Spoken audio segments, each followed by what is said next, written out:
Hey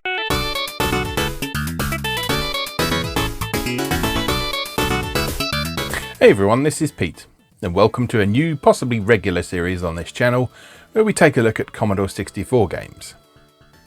I've already talked about this a little bit on the inaugural episode of my similar series focusing on the ZX Spectrum, but for the benefit of those who haven't watched that, I'd like to reiterate my intentions for these videos that broaden the remit of the channel a little bit. Firstly, I simply want to learn more about some classic home computer platforms, other than those that I grew up with, which are Atari computers, the Atari 8-bit and the Atari ST. Home computer history is thoroughly fascinating to me, and each platform played host to its own unique experiences. Secondly, there's been some good discussion online recently about the overwhelmingly American nature of a lot of retro gaming history online, and that has a tendency to erase, or at least downplay significantly, the importance of the 80s home computer scene in the UK and Europe. I wanted to play my own small role in helping to redress that balance a little bit. Thirdly, I've got these systems sitting around, so I might as well do something with them. So here we are. In this series, we'll be looking at a combination of things. Firstly, the games built into the C64 Recreation home computer and the broader Commodore 64 library. Today we're kicking off with a game some of you may have already seen on this channel, and that's Anarchy, originally released on Hewson's Budget Racket label. Last time I featured this, it was just something I was playing in the background while I provided a bit of a channel update, so I wanted to give it the opportunity to shine on its own merits. Plus it's a game I'm rather fond of, so I wanted to play it again. Anarchy was first released in 1987 and is the creation of one Michael Sentinella. This appears to have been his only game, and there's really not much additional information about it online. It netted a score of 83% from reviewer Steve Jarrett of Zap64, who noted that the unusual gameplay, neat graphics and brilliant sound effects make Anarchy interesting and entertaining to play. If you don't have any form of Commodore 64 to hand, you can also play this game on Evercade. It's part of the C64 Collection 3. So, with all that out the way, let's go play Anarchy. Okay, here we are with the C64. We're taking a look at Anarchy today. Alley Cat is actually the first game on here, but we've previously looked at that on this channel, so we're going to leave that for today. And move straight on to Anarchy, in which you have 2 minutes in each building to drive your tank and destroy all weapons containers, avoiding the guard droids. When all containers are destroyed, you can drive deeper into the rebels' ammunition dump. Every 5th building contains captured nuclear weapons, guarded by a special security droid. Good luck on your mission. I'm just going to preface the following by the fact that I'm coming off the back of a nasty cold with a sore throat and a bit of a cough, so if I have to devolve into a coughing fit at any point during this process, I can only apologise. I do have a drink on hand to hopefully mitigate that to a certain extent though. Let's go! So, Anarchy by Michael Sentinella with music by Nigel Grieve. Press fire to play. Alright, we'll go with acceleration medium intermediate, not intimate, beg your pardon. And then off we go. So this game I find really interesting because it looks like one thing and it's actually something else. So it looks like a shoot 'em up or an action game, but it's actually a puzzle game. Your job on each stage is to destroy all the boxes that can be destroyed. You'll notice that some parts of the scenery are indestructible, so obviously you can't destroy those. But all the stuff that you can destroy, which you'll quickly come to recognise as being one of two types, you can destroy. You can't destroy stuff when you're at point blank range either, so you have to be at least a square away, or at least moving to a square away. And then you just blast your way through everything in the stage, avoiding the enemies. You can stun the enemies as well. If you shoot an enemy, you stun it, and it turns into a block temporarily, which you can push around, but you can't actually destroy them completely. And when you hit the last block in a stage, you get the psychedelic background, you lose the ability to shoot, and then you then have to find the exit without being able to shoot your way through the enemies. And if you fail, you have to do it all again.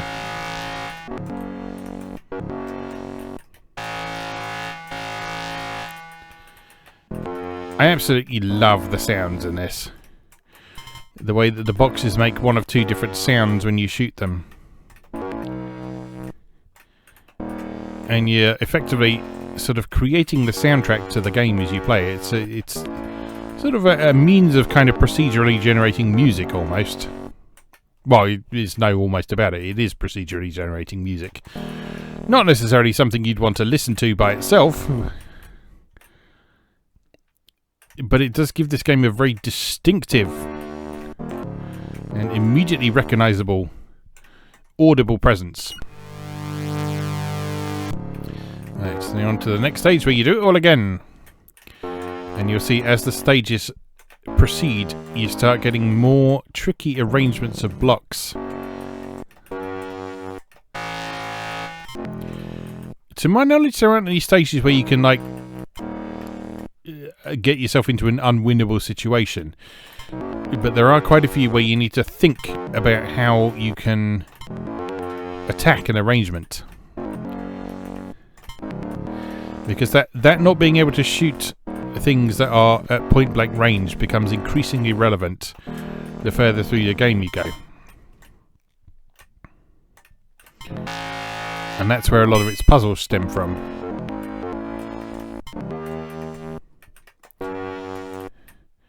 I think that ping sound we got there was getting an extra life, maybe, because of my score.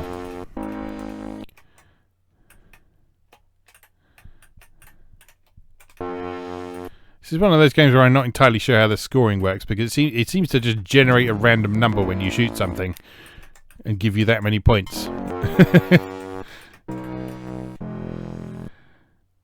Right, there we are, 2 stages down. On to the third.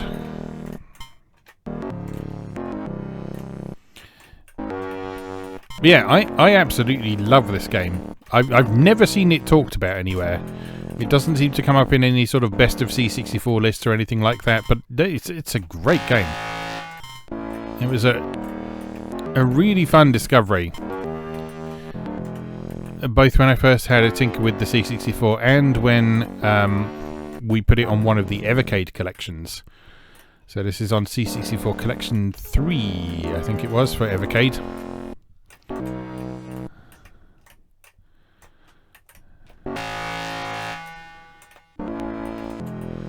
Which makes this nicely accessible and easy to play in console game style. But I mean, it's not a terribly complicated game in terms of controls and stuff anyway, because it's just move and fire. And all the actual complexity comes from the level designs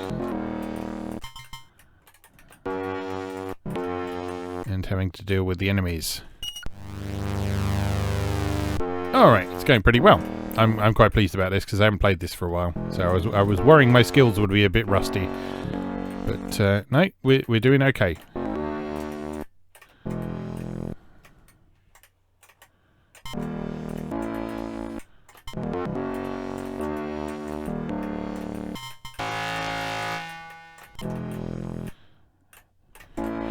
You can hopefully see how the level designs are starting to get more tricky. And demand that you approach different arrangements from the sides and sort of clear yourself a little gap to get into them. And all that kind of thing. It's a really nicely designed game with a really cool difficulty curve. Because it starts nice and straightforward. Not too challenging. And then each stage just escalates things just a little bit. Just a little bit, just to challenge you a bit more with each passing stage. And get you thinking, well, how do I do that? How do I actually break into this arrangement of blocks?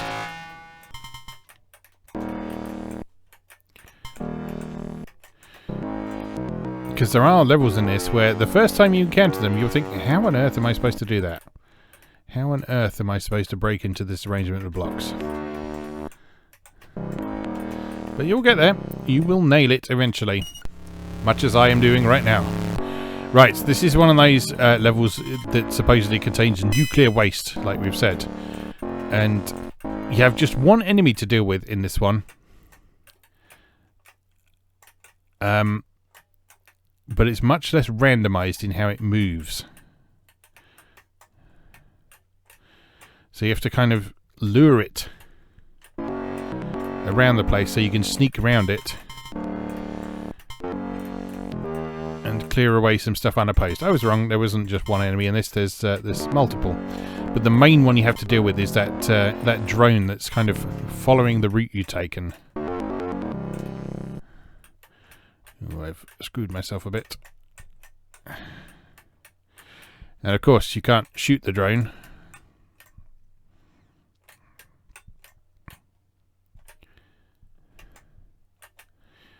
You have to outwit it.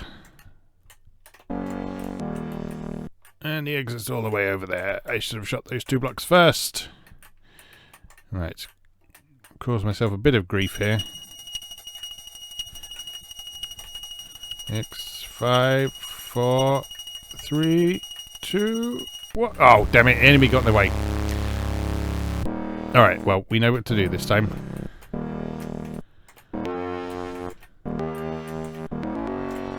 Clear out all this first. Lure this chappie down here. Sneak around him. And clear this top bit first.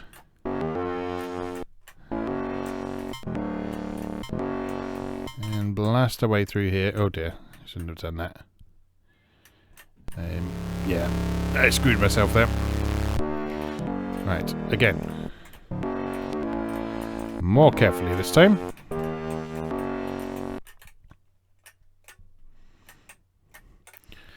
Alright, again, lure him down here to his doom and sneak around him. Zip off into the sunset.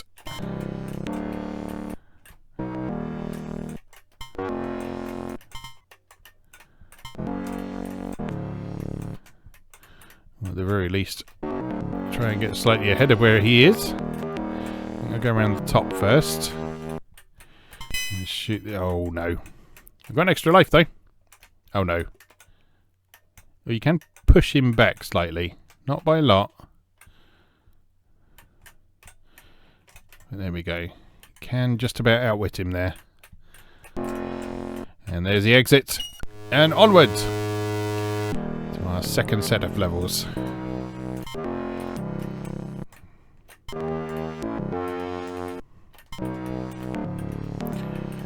And that's how this game works. And I absolutely adore it.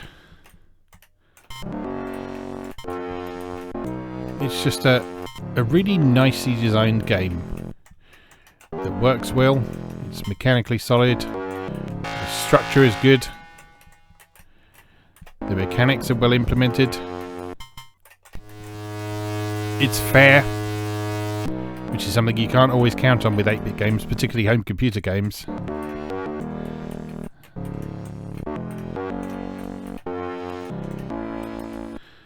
It's just a really nicely designed, very, very playable game. And it surprises me that it's not sort of held up as a C64 classic by more people. I think it has a couple of things kind of standing against it in that regard. Firstly, it's the fact that it came out on this straight-to-budget label. And so I think the press of the time was probably less inclined... The press of the time was probably less inclined to take it particularly seriously and to give it a lot of column inches. Because the review in Zap64 that I quoted was like maybe like 120 words at most. It did not spend a lot of time talking about it at all.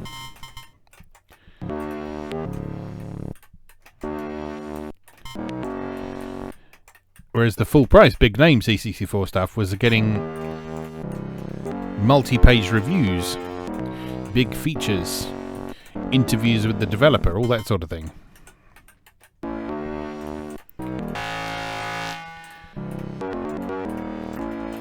Whereas this is a game by a creator no one had heard of, People knew Hewson as a publisher, of course, but Racket was their budget label. It was their straight-to-cassette budget titles. And that meant the games released on those labels didn't get the attention that other stuff did, which is a shame. But it's kind of a mirror image of... It's not really a mirror image even. It's the exact situation that indie titles have today, where some people don't take them seriously because they're cheap, or they're small, or they're made by people that you haven't heard of. It's exactly the same sort of thing with the budget scene on classic home computers.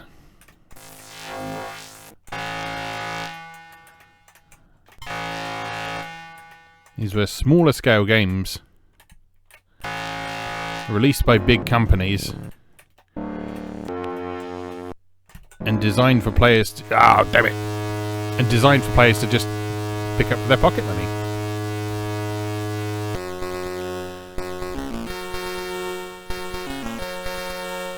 Let's put in my high score. Beat. That's fine. Alright. Let's have another go at that, because I like this game. And once you, in a session, once you've made it past one of those level 5s, you can start from that level with the tricky drone.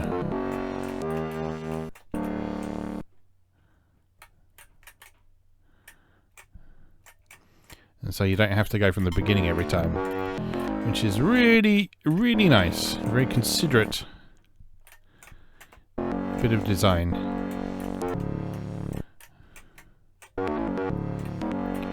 That acknowledges the fact that this isn't an arcade style game. Yes, it has a score and lives and time limits and so on, but it's not a game where you really sort of improve your game by playing the easiest levels over and over again.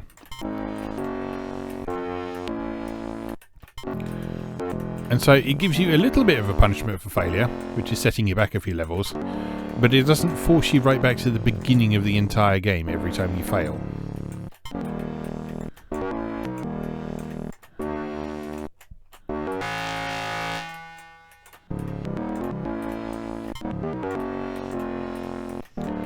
Which I'm sure will be welcome news for a lot of people.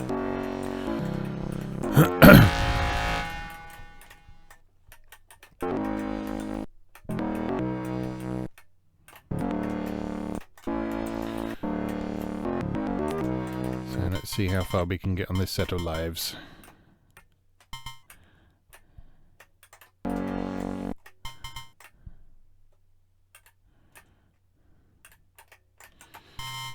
Alright, so that chappie in the corner is the tricky one to deal with. And those teleporting blocks, which are a bit of a pain as well. But once they're gone, they're gone. Right, you get in the corner and stay there. He does not stay stunned very long. So, we ideally want to see if we can lure him out there. Not that you can lure those ones because they move randomly, but yeah, there we go. So he's out the corner.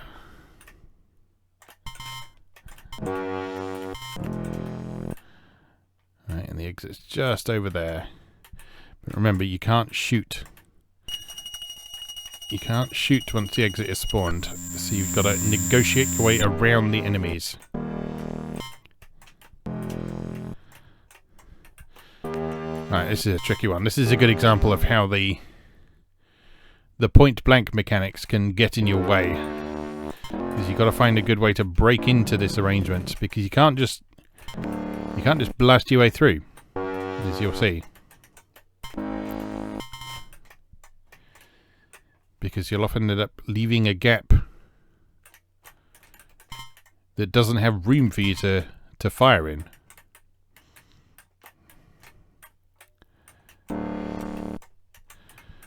And again, you might need to sort of approach from a few different angles. Clear a bit of a path. you can get in from several sides. Whoops.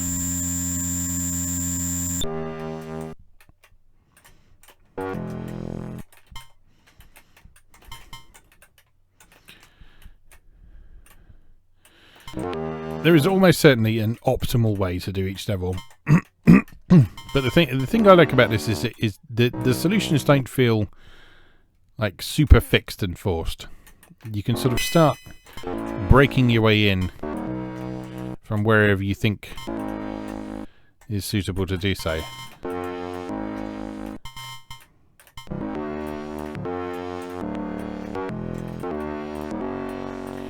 And eventually you come to spots and patterns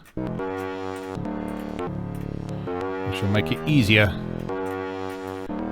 to break in and start making some progress. So you see now once we're in, it's slightly plain sailing, but still not completely just barge your way through and take out the whole thing in one go. You still need to think a bit. Need to get rid of this guy, because he is very much in the way. Right, you go over there. Yes, thank you. Right, I think we've pretty much nailed this now.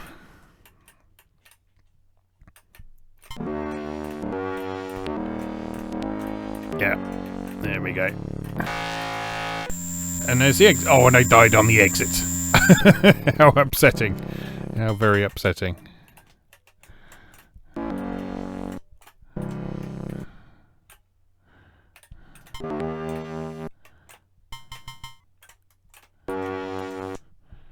Right. But that was relatively straightforward once we sort of made that initial incision, as it were. There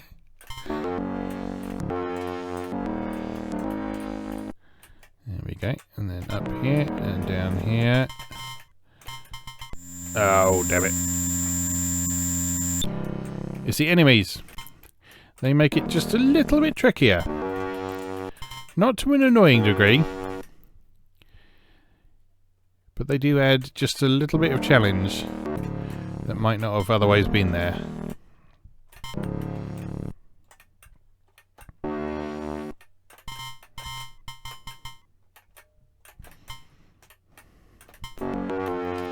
Damn it.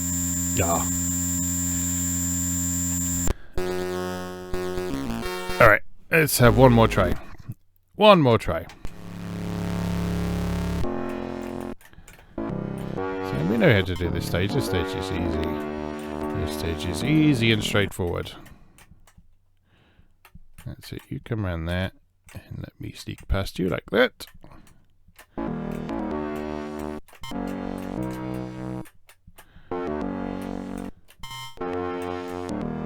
then I will just carefully work my way through here. Blasting through everything in my path.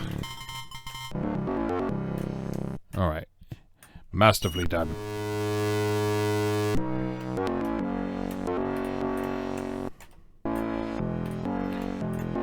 Bing, biddly bong, bing, bong, bing. Yeah, I love everything about this game. I genuinely love it. If I had played this back in the day, it would have been one of my favourites. And it's one of my favourites now. So, you know, that's good.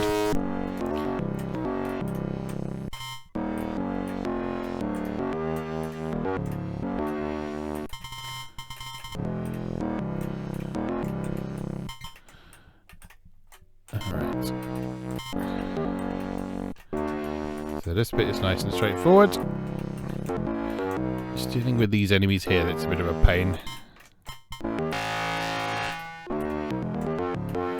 If you can time your shots nicely and get it so that dealing with the enemies is as much about making sure that they don't get in your way when you turn them into blocks as anything.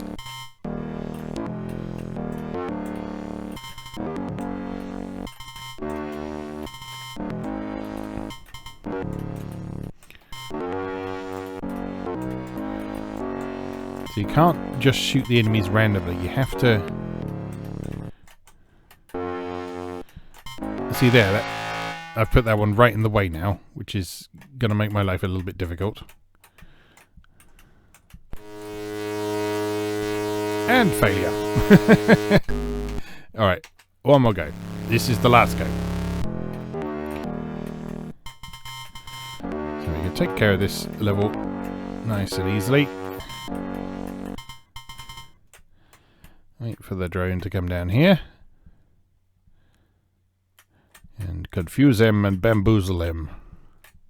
Right, up here, destroy this one. Through here, carefully, don't let that one get in the way. And then just plow through the rest.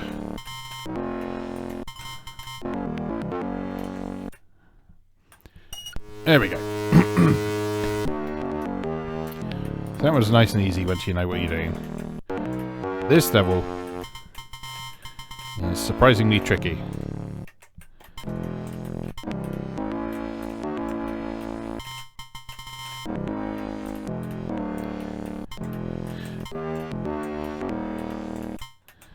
Right, so shoot our way through there. And, oh, he's in the way again. Damn it. Yeah, if I let that enemy get in the way, that that really messes up my whole attempt.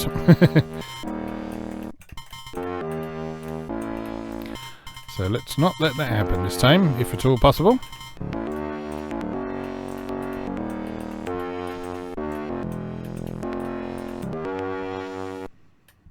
Oh, that's new. Oh, but actually worked out quite in my favour, though. I'm not going to complain at that.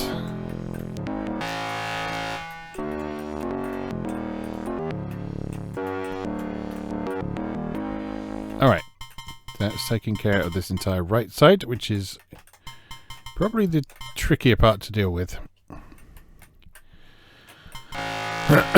And just need to get through this bit, which should be hopefully easy enough. Just got to deal with the teleporty blocks that are a pain. So they don't always teleport when you shoot them, but sometimes they do.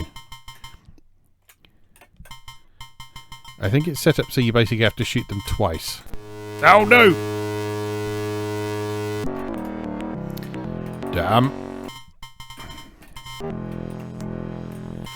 And you want to save that last bit. You want to save that bit on the left for last, because otherwise you will release a fourth enemy, which will make dealing with the rest of the level more difficult, which you don't want. It's actually a fifth enemy, isn't it?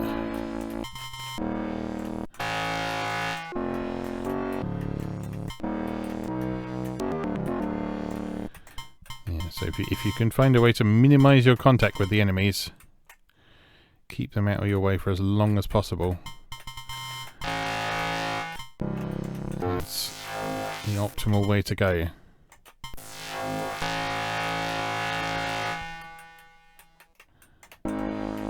Alright, I think we've actually taken care of those teleporty blocks without too much difficulty. And he's come straight out, so that's good.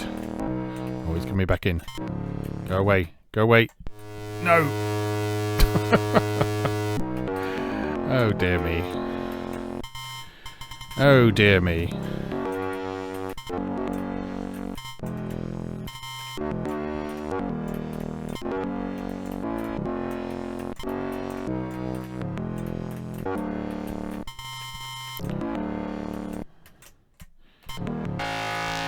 Again, that's actually quite a helpful arrangement. Keeps them out the way a fair bit.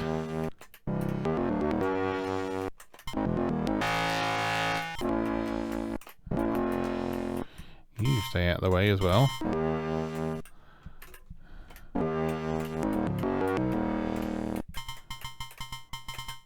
And you, get out of here.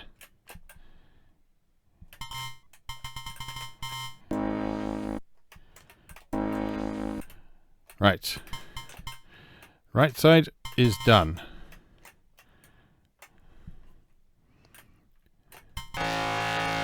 Now the annoying bit.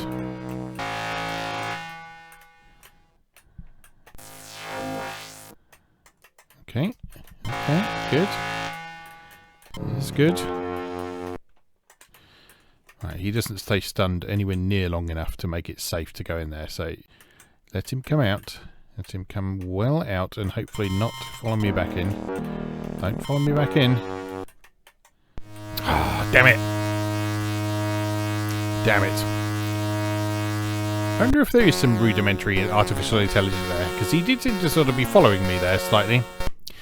But anyway, let's leave that there for today. That was Anarchy for Commodore 64. A really great game that I encourage you to spend some time with, whether it's on emulation, on the C64, on Evercades. There's lots of ways to enjoy this game these days, and I encourage you to do so.